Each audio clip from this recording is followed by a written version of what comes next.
এক দেশে এক রাজকন্যা ছিল। রাজকন্যাটি ছিল প্রচুর সুন্দরী। আশেপাশের সব রাজ্যের সমস্ত রাজপুত্ররা তাকে বিয়ে করার জন্য পাগল ছিল, কিন্তু সমস্যা একটাই, রাজকন্যা বিয়ে করতে চাইতো না। এই নিয়ে রাজা আর রানী খুব টেনশনে ছিল। রাজকন্যাকে অনেক বোঝানোর পর অবশেষে সে বিয়েতে রাজি হলো, কিন্তু বলল আমার একটা শর্ত আছে। আমি যে ছেলেকে পছন্দ করব তাকে আমি একটা পরীক্ষা দেব। পরীক্ষাটি হলো সে 3 দিন 3 রাত একটানা ঘুমাইতে পারবে না।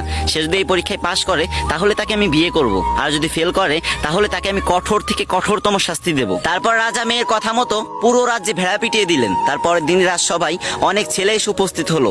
তার ভিতরে রাজকন্যা একটা ছেলেকে পছন্দ করলো। এবার ছেলেটার পরীক্ষা দেওয়ার পালা। রাজকন্যা যে রুমে ঘুমাতেন সেই রুমের দরজার সামনে ছেলেটিকে দাঁড় করিয়ে রাখলেন এবং রাজকন্যার দাসীকে বললেন, তুমি এর দিকে খেয়াল রাখবা, এ যেন সারা রাতে একটুও না ঘুমায়। ছেলেটি প্রথম রাতে একটুও ঘুমায়নি, কিন্তু দ্বিতীয় রাত যখন আসলো তার শরীর এতটাই ক্লান্ত ছিল যে সে দরজার পাশে ঘুমিয়ে পড়তে বাধ্য হলো। তারপর রাজকন্যা ঘুম থেকে উঠে সেই ছেলেকে কঠোর শাস্তি দিল, আর এই খবর পুরো রাজ্যে ছড়িয়ে পড়লো। কিন্তু এই খবর পাওয়ার পরও তার পরের দিন একটা ছেলে রাজসভায় আসলো। রাজকন্যার তাকে অতটা পছন্দ না হলেও তাকে পরীক্ষা দিতে বললেন। ছেলেটি যখন পরীক্ষা দিল আগের ছেলেটির মতো সেও ফেল করলো, তাকেও কঠোর শাস্তি দেওয়া হলো, আর এই খবর পুরো রাজ্যে ছড়িয়ে পড়লো। তারপর থেকে আর কোনো ছেলেই রাজকন্যাকে বিয়ে করতে রাজি হচ্ছিল না। এদিকে রাজার দুশ্চিন্তা আরো বেড়ে গেল। কিন্তু ওই রাজ্যে বাস করতো বাবু নামে একটা গরিব ছেলে। তার একটা বিশেষত্ব ছিল, সে যে কোনো কণ্ঠ কিংবা ডাক নিমিষে নকল করে ফেলতো, তাই মানুষ তাকে নকল বাবু বলে ডাকতো। শুধু ডাকই না, সে বিভিন্ন ভয়ঙ্কর আওয়াজ করতে পারতো, যেটা শুনে মানুষ খুব ভয় পেয়ে যেত। সে একদিন ভাবলো যে আমি রাজকন্যাকে বিয়ে করব, পরীক্ষা যত কঠিনই হোক না কেন আমাকে পাশ করতেই হবে। পরের দিন বাবু সবাই গিয়ে রাজকন্যাকে বিয়ের প্রস্তাব দিল।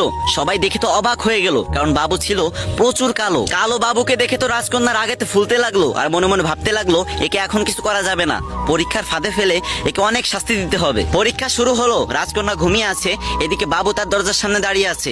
অনেক রাত যখন হয়ে গেল হঠাৎ করে বাবু একটা ভয়ঙ্কর আওয়াজ করে উঠলো। তখন রাজকন্যা আচমকা ঘুম থেকে উঠে গেল, আর চারিদিকে কাউকে দেখতে না পেয়ে বাবুকে জিজ্ঞাসা করলো, আচ্ছা এই ভয়ঙ্কর আওয়াজটা কিসের? তখন বাবু খুব ঠান্ডা মাথায় উত্তর দিল, দুষ্টু ভূতের। তখন রাজকন্যা বাবুকে ভয়ে ভয়ে প্রশ্ন করলো, আচ্ছা দুষ্টু ভূত এখানে কি চাই?